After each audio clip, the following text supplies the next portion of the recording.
Story time. I used to work at a retail store that was almost entirely staffed by women. Now, I know that sounds fun, right?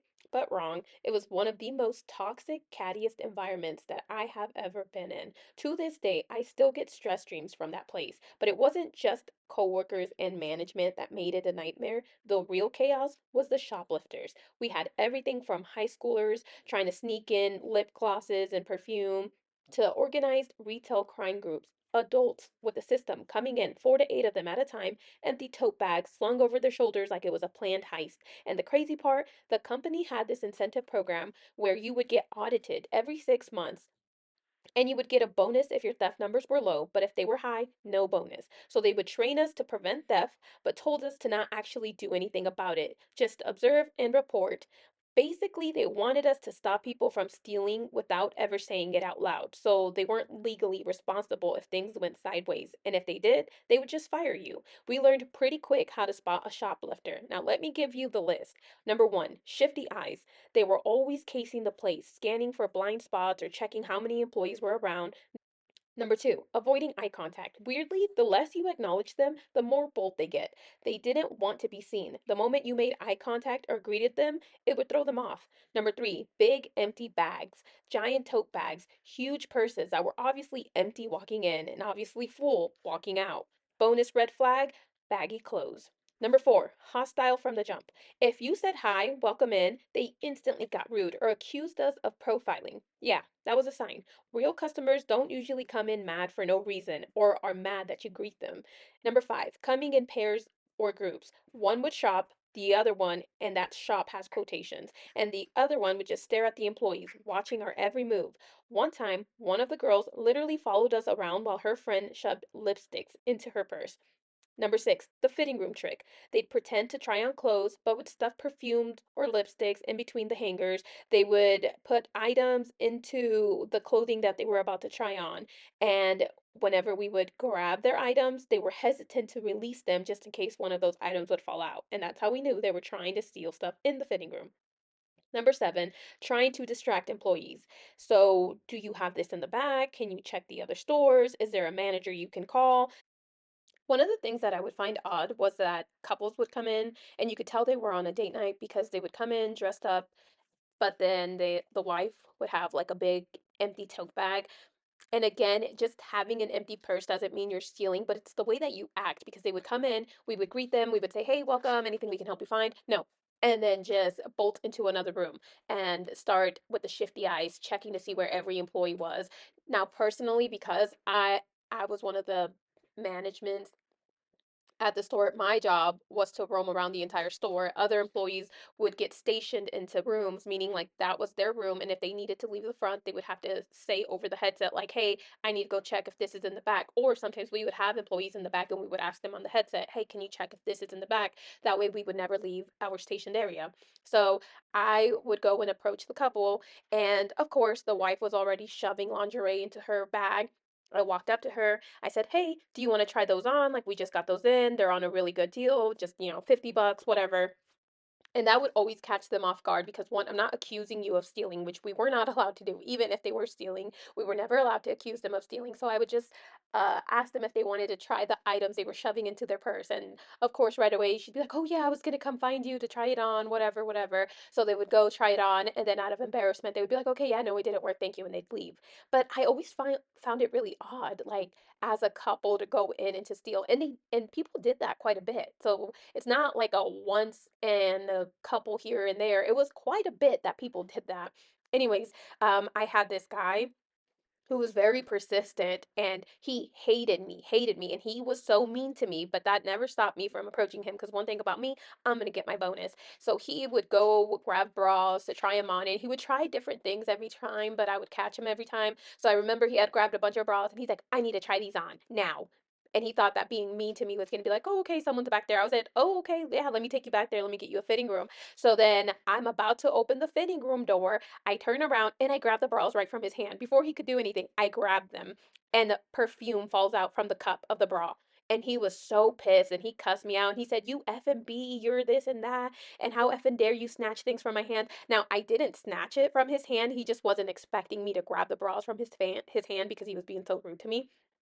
But when that perfume fell out, I was like, well, you can't try perfumes on. He's like, no, duh, you stupid bee. I wasn't going to try it on. I was going to give it to you. And so I was like, you can't talk to me like that. You need to leave. So then he would leave. And at that point, as always, I know when to call security. So security was already waiting for him at the front. And our security could not do crap. They were literally just there to be like, okay, we're security, whatever. So he would leave pissed off. But that never stopped him. He would come in again the next week ready to try a new method.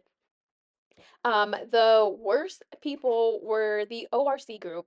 I think that there are a few faces still ingrained in my brain that I cannot ever forget because they were just persistent, they were rude, they were mean, and I remember there was four of us working one day and six of them showed up with a duffel bag, not even a tote, not a purse, a duffel bag. And right away, we greeted them. We said, hey, welcome. Oh, shut the F up. Like, you people love the racial profile. You guys are racist. Like, you guys don't ever want to help anyone around here. So I said, oh, like, I'm sorry you feel that way. What can I help you with? What are you looking for? No, leave me the F alone. I'll let you know if I need help. And we were like, okay, this is one of those groups. We already know. Now, at this point in time, we were already told by the company that we were not allowed to call security anymore.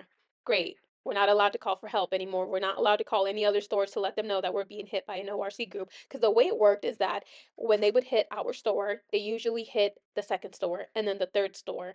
And one way of us that we could prevent stealing was by letting the other stores know like, hey, this group is out right now, and they knew to stay in their post, to not leave, to talk to them, and to not leave them alone, and we were all able to stop theft that way. Well, we couldn't do that anymore because someone had filed a lawsuit, and a lot of people got terminated over that lawsuit, including management, including employees, because again, the company only cared about themselves.